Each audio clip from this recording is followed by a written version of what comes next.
Hello, good evening, and welcome to the very first Q&A for myself and Darius. My name is Blake Johnson. I'm a mortgage protection advisor within Bawtry, South Yorkshire. I work for Albion Financial Services. Darius is the principal of Albion Financial Services Limited. He is the oft quoted in the press expert. He's been quoted in the Financial Times, been on Sky News, Daily Mail. No political bias there, but so he is a little bit of a mortgage expert. We've worked together for the last 12 years, on and off. Been together now for 2 years. Sound like a couple, but we're not. And he does know his onions about mortgages. So what we've decided to do is dispel some mortgage myths. So we've got 4 questions that we mostly get answered. When people hear rumours, you always get in the bar, you'll get a mortgage expert in there, some guy who had a mortgage 30 years ago in his council house, knows all about them. We're going to dispel some myths and hopefully make it a little bit easier for you to get some answers. There is a box up above us now. I'm looking here. If there is any questions that you would like to ask, please do drop it in there. If not, drop us a message and we will either cover it today or we'll cover it on our next session. Darius, do you want to say anything? Good evening, everyone. Yes, maybe I can say something about you. So Mike almost became a comedian, but now he does better with mortgages and protection. He never leaves Bawtry, but if you are nice enough, he will meet you anywhere in the UK. And yes, we had that idea of doing those short lives. We try to make it under 20 minutes, not to be here for hours, and try to answer the most asked questions. I think the thing with it is, Darius, is because it's financial services, it's not the most riveting subject. When you're at a party, people don't want to talk about mortgage rates and that sort of thing. So we're going to try and keep them short. We'll keep them punchy. It could be that we'll just do some that are 6-7 minutes long. We just get 1 or 2 questions. We'll just keep, doing a little bit of a Q&A for you. Post them, but please, this is all about you guys. Message us with any of your questions. Yeah, so and sorry, before we go on, I need to say that this is not financial advice. Everyone's circumstances are different. And as you can see at the bottom, your home may be repossessed if you do not keep up repayments on your mortgage. And if you are wondering why everyone says that, it's because we were told to by the FCA to mention it whenever a mortgage is mentioned by a financial advisor. That's why he's the gaffer and I'm not. Right. So, Darius, without further ado, minimum deposit. Talk to me about minimum deposits, because there's been some stuff in the press recently about 100% mortgages, which I remember those originally going back 30 odd years. But talk to me about realistic minimum deposits and a little bit on 100% mortgages, if you would. Yes. So there is a lot of myths around that. There is some new products in the market currently. The average deposit is 15%, but you can get away with as little as 0%, so 100% mortgage. You have to have a perfect credit history. Your rental payments are taken into consideration because it's for people who pay high rent and therefore cannot save for a deposit. And also you need a perfect credit history to get that mortgage. There is also another product out there where you can buy up to £500,000 with a 5,000 deposit, not 5%, but 5,000. Recently, there is a lender who will give you a mortgage if you have some sort of bad credit history with only 3%. Otherwise, most lenders have products starting from 5% deposit. Obviously, the higher deposit, the better rate you can secure from a lender. But if you don't have anything saved up yet, there might be options for you to get a mortgage. It's kind of like, I describe it best as sort of like a bottleneck. So you have mortgages come through here, and the more information you put in and the better things are, the more choice you have. Obviously, you've got things like CCJs, no deposit, that sort of stuff. The number of borrowers goes smaller and smaller and smaller, yes, and the rate can go higher and higher. And the deposit requirement will go higher the worse the credit history is. Yeah, but so right to buys, which are the council house purchases, you can use obviously the discount as a deposit on that. So anybody with a right to buy can just use that as a deposit. Yes, there were massive changes around that recently. Last year, the maximum discount was reduced drastically. Now the discount is between 16 and 38,000 pounds, depending on where you live.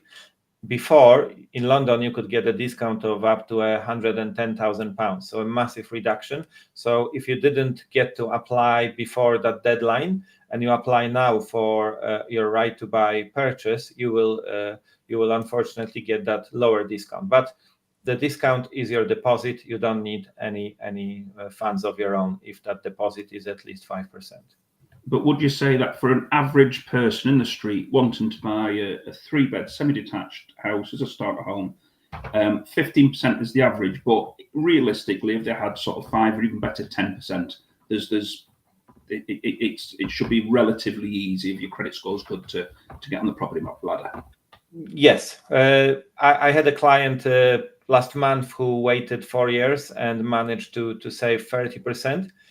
But unfortunately, in that time, the property she was looking at went up by 70,000 pounds. So you shouldn't, in my opinion, wait and get 30-50% deposit. If you have 5% today and you are ready to buy and affordability is there, you should consider buying now, not waiting for 15%, because property prices go up, as we know. So waiting was never a good idea. I didn't have a scenario when someone said, it's a good job I waited 3 years with buying. No one ever said that. I mean, I never experienced that. So if you can, if your affordability is there, try to buy as soon as possible, stop paying rent.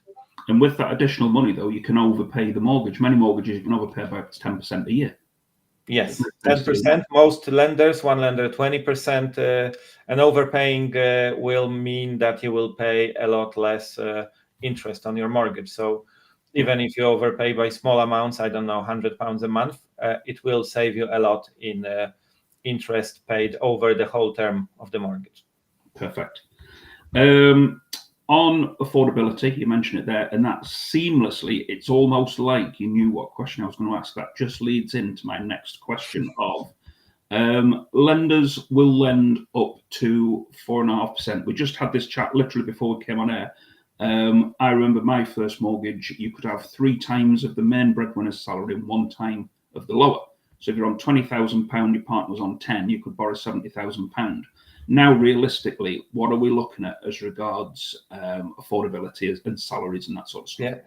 Yeah, the times you're talking about, I wasn't born probably yet. So, but thank you for sharing that with me. We couldn't buy a house in Poland anyway. Yeah, so there is that myth, I would say, that it's 4.5 times your income. If you happen to have a £500 a month car hire purchase and 3 children and I don't know, £10,000 in a credit card, most lenders won't give you 4.5. They will adjust the amount based on your commitments. If we live in a perfect world where someone has absolutely no commitments, no children, most lenders will do 4.5. But if you earn more than 40K, a lot of lenders will do 5.5. If you happen to be a professional and there is a few jobs that count, that are professionals, like the solicitor, that sort of stuff, yes, isn't it? Barristers, doctors, pilots, judges. Unfortunately, mortgage advisors are not classed as professionals yet, so we cannot get it. But if you are classed as a professional, it's your income times 6. But also, it's times 6 in a perfect scenario where you have absolutely no commitments. If you have some commitments, it won't be times 6. If you have a lot of commitments, it could be times 2, or your affordability could be times 1 your income if you have a high debt to income ratio. So it all depends. Also, it depends on your age, because that 4.5 assumes you can have a mortgage for 25 years. If you are in Mike's age, for example, you can't, so you won't get 4.5. Yeah, that's as a rule of thumb. Then you obviously, well, there's no rule of thumb, but what we're saying is that in an ideal scenario, somebody with either little or no commitments, as an average, 4.5 or even 5 times a salary isn't too restricted. And that's based on both salaries. Yes, we add all the income together, and I can add to that, if you are self-employed or a limited company director, the same income rules apply, but it has to be your declared and taxed income. So if you earn 12 and a half a year as a self-employed person, this is your income, and that's where we do the 4.5 times. If you have your SA302, your tax year return, and you earned 100K, this is your income times, well, 5.5, because with higher income you tend to get higher multiples. I think that's probably a good subject for us to tackle on the next one, actually, is self-employed income, retained profits, and that sort of stuff. Yes. It's its own subject entirely, isn't it? And people don't realise actually how much they can stretch on that sort of stuff. So you mentioned there nicely again. I tell you what, you should be on stage. You should actually be on stage because it's seamless. You talked about my age, 21. How old is too old? So, you know, I've got a guy at the minute. He's a 73-year-old doctor looking at a mortgage. So what is, you know, what's the ceiling age for people? Yes, there are different rules around that, and the answer is it depends on what you do, what your occupation is. So, like in the main, most lenders will give you a mortgage until your state retirement age. But that state retirement age can be different from when you want to retire. I want to go on as long as I live, probably, you know.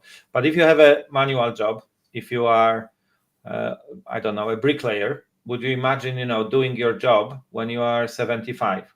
So lenders, some lenders will allow you to go over the state retirement age if your job is not manual, if you can, you know, keep doing your job theoretically.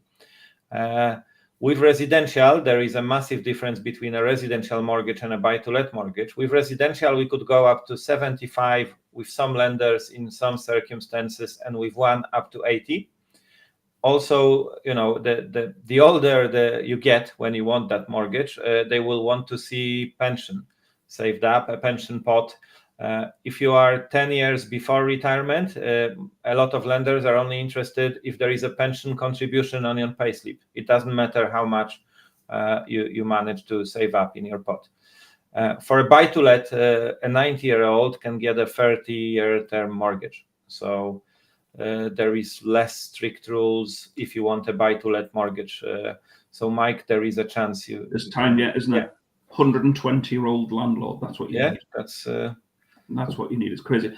I mean, I know we go to some mortgage events and we listen to some of the quirks. And again, a great subject for us to come on to would be bad credit and all that sort of stuff. But some of the quirks surrounding bad credit and that sort of stuff are just absolutely ridiculous. And it just doesn't make sense.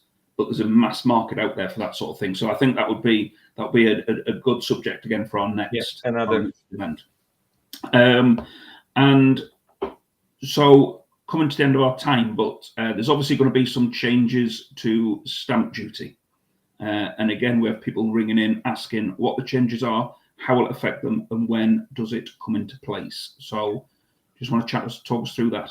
Yes. So on the 31st of March this year, 2025, we had a discount of we paid a smaller stamp duty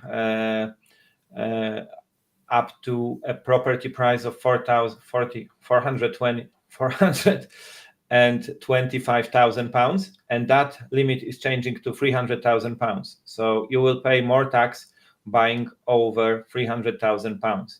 And in this day and age, as you know, and you know, people watching us probably know, an average transaction takes 4 months. So if you start today, you probably won't make it. If you started before Christmas, there is a chance, but we can see conveyancers, you know, getting nervous to meet that deadline. Lenders, well, getting a mortgage today is not that long process. With a normal lender, high street lender, it takes a week or two. But the rush, I think, is over today, because if you start today, it's too late. You won't make it.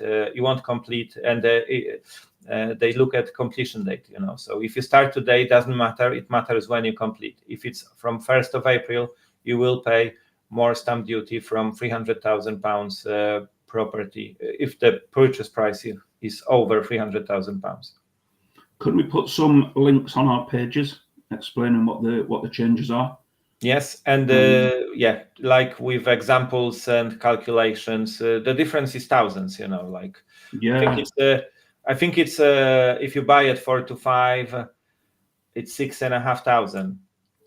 If you manage to do it before 1st of April, and if you do it after, it's £6,500 in stamp duty tax. It's crazy, isn't it? It is. It was announced with another stamp duty change, which I can mention, which is very important and I think really unfair, because Rachel Reeves announced additional stamp duty for landlords for buying another property, a change from 3 to 5%, and it went live on the next day. So landlords who are in the process of buying, woke up with a higher bill on their transaction, but no time to do anything with it.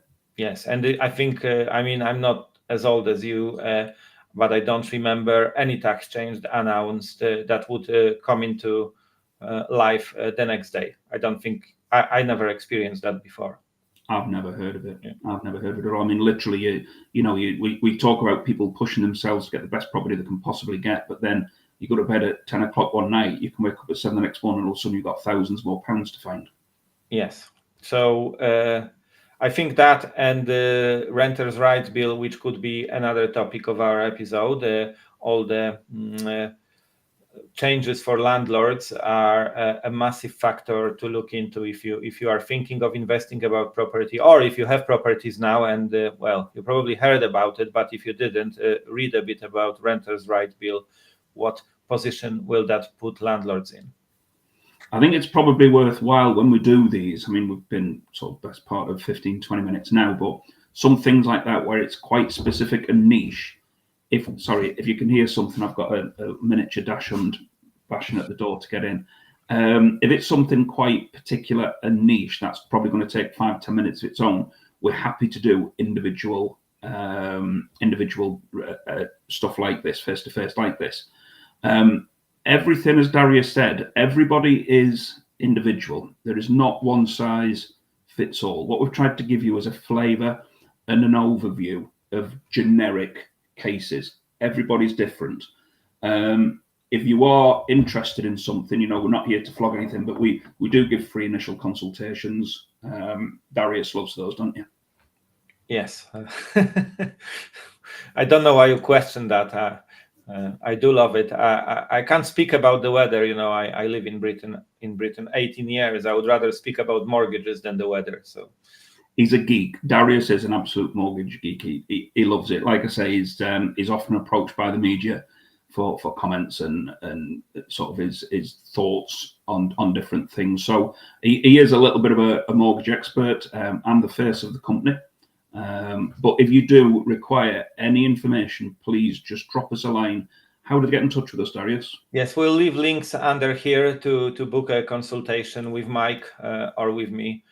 And if you leave a comment, even when we are not here, we will answer every question. If it involves some of your private information, if you want to ask about your scenario, by all means, write a private message, email us.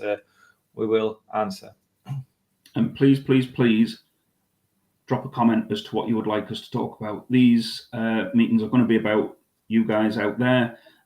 We can just go off generically what we're asked and what the majority of people want, but everybody is different, like I said, and everybody's got specific questions. Please, we'd love to answer your questions and try and help you if we can.